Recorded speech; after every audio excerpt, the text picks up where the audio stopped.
Are we talking about something like a 12% EPS hit from what we've just seen today? I would say, Kelly, that if the Fed continues to cut rates as it did today, then certainly earnings per share numbers for the banks will have to go down.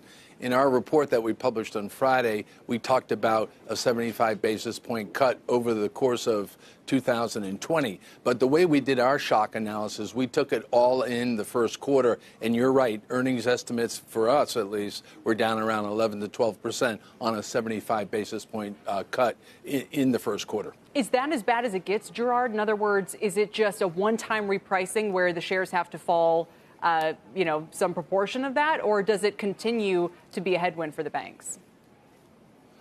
It's a really good question, Kelly, because it's the uncertainty that everybody has right now. Will this lead to further rate cuts, or could it actually lead to a further economic slowdown, possibly a recession sometime this year? We don't believe so. So we think the stocks are overreacting, but it's the uncertainty. We'd also point out, though, that after prior, pandemics or prior viruses that were spread out over the last 5 to 10 years, we would point out that the 10-year government bond yield backs up pretty quickly once it's over. So we would expect the 10-year government bond yield to recover once this issue is behind us. On that note, let me bring in Mr. Schumacher. What is your expectation for the 10-year, and what do you make of its response to the rate cut today?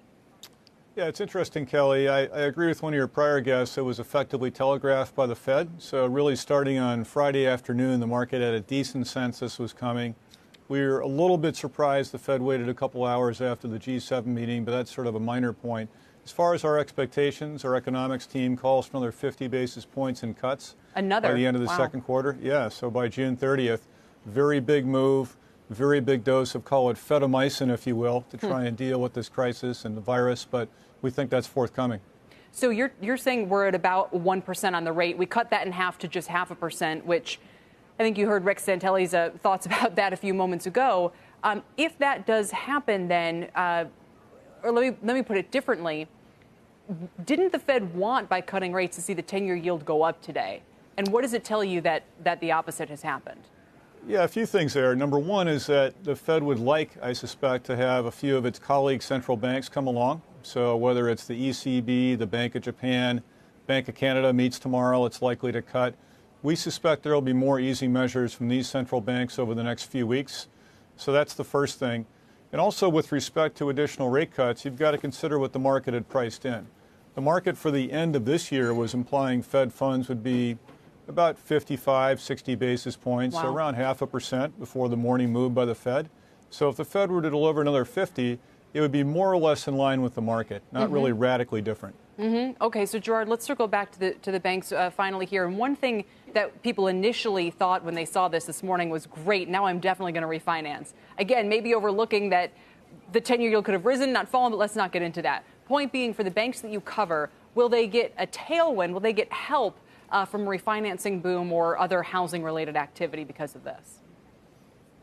Oh, absolutely. Not only that, but the engagement with investors leads us to believe the trading revenues for the likes of Morgan Stanley, Goldman Sachs, JP Morgan, Citi, Bank America will all be higher. But I think you're right.